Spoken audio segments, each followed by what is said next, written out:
Okay, in this video I'm going to take a quick tour through an EDC17 file. It's from VW Tiguan.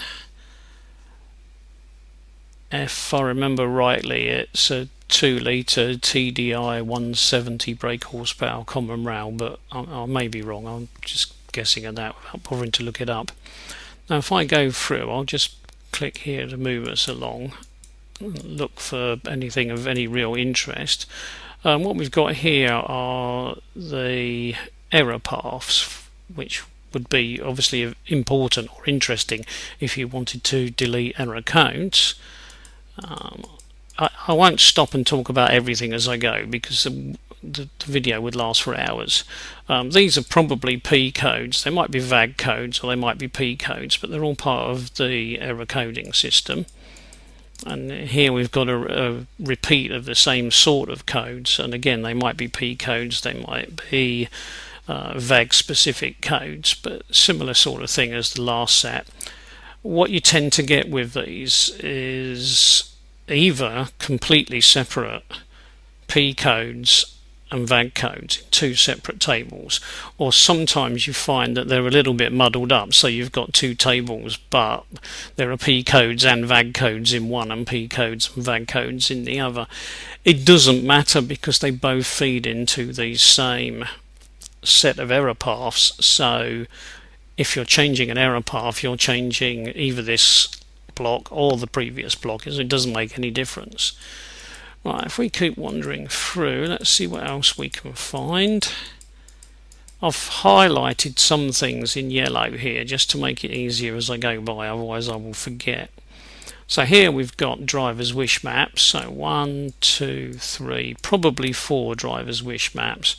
This one could well be for four-wheel drive or all-wheel drive, and this could be reverse gear.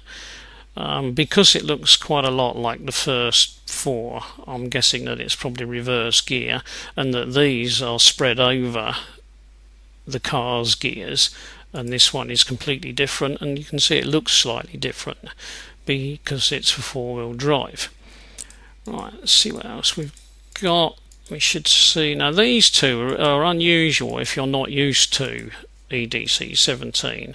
They are air control maps connected to the way the exhaust gas recirculation works, but they don't look like ordinary exhaust gas recirculation maps. The exhaust gas recirculation maps look pretty much like what you'd see in EDC16, and there's a whole collection of them here. There's another one there. So they're the exhaust gas recirculation maps. I keep wandering through here. We've got a collection. These are exhaust gas recirculation type maps. They all play a role in allowing the ECU to determine whether the exhaust gas recirculation is within the laid down parameters. And of course it has to do that because in many countries in the world, by law, exhaust gas recirculation has to be used to keep emissions under control. So this is all part of the emissions regulation and control. Here we've got some hysteresis maps which control what the exhaust gas recirculation maps are doing, so they help control the EGR maps. I keep whizzing through. This is probably, you can tell these very sharp peaks here, it's probably torque to injection quantity conversion, so we've got 2 of those. There may well be more. They could be standard ones or they could be for regeneration, so we'll see if anything else pops up later. Here's the torque limiting map. This one's got 4 little bumps. Quite often they've got 3, sometimes just 1. Well, that was the torque limiting map. Let's see what else we've got. We will gradually run into, these are all connected with injection, so these are our injection maps. We will get many injection maps. I'll go into that when I talk about injection in a bit more detail, but there's a lot of injection control maps in common rail engines, so you can expect an awful lot of those. There's a lot I haven't bothered to highlight. These will mostly either be to do with regeneration or they will be factors or values that adjust the previous maps. So in other words, there will be some kind of adjustment map, and you get an awful lot of those as well. Right, if we keep going through, we should eventually come across something that's going to look vaguely like boost control. Oh, no, not yet. Nearly there, I should think. They must be here somewhere. Oh no, there we are. What we've got there are, or what is, the duration map.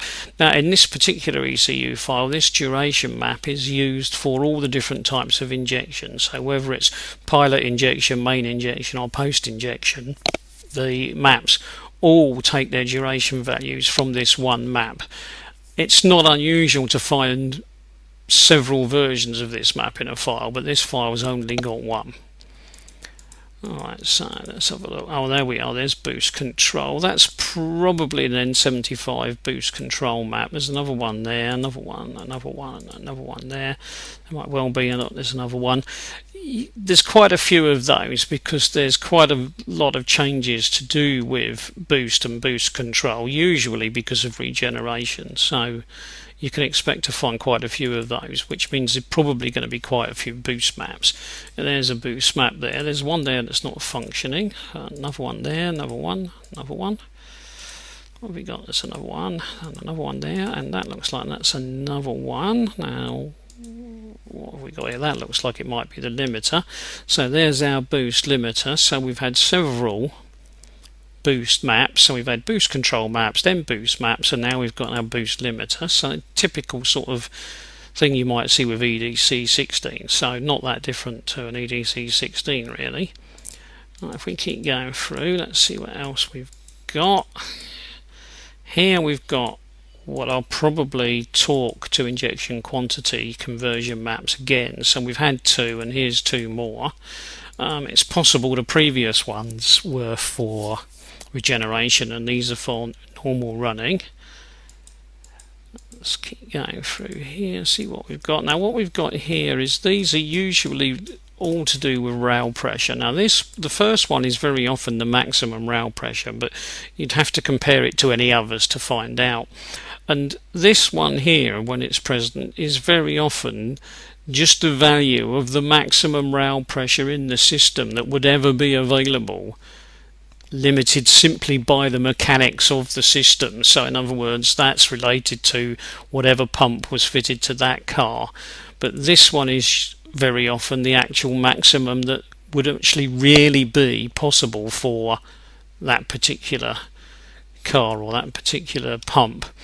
It may not be the maximum one. I'd have to look at them to see, but the reason being is that if we look, we'll see that we've got a variety of others. There's another one there, there's another one, there's another one, and another one. So you'd have to look at the values to find out which one is likely to be the maximum. Sometimes you find they're all the same, so there is only one maximum, but looking at these, they look slightly different.